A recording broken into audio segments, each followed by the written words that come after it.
What is a premises liability case? Premises liability is a legal term used to refer to certain types of personal injury cases in which the plaintiff's injury was caused by some type of unsafe or defective condition on someone's property.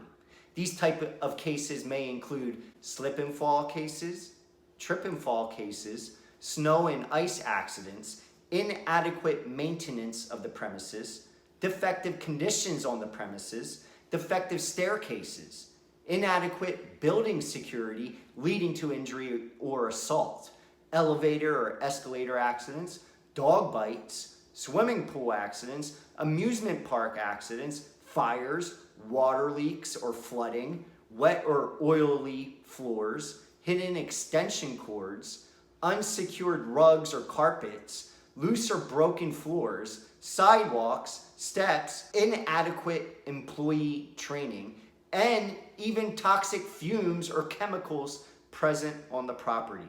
These are all premises liability cases. If a person is injured in a slip and fall incident or a trip and fall incident due to someone else's negligence, holding them responsible and pursuing compensation for damages is a reasonable action. California Civil Jury Instructions number 401 defines negligence as follows. Negligence is the failure to use reasonable care to prevent harm to oneself or to others. A person can be negligent by acting or by failing to act.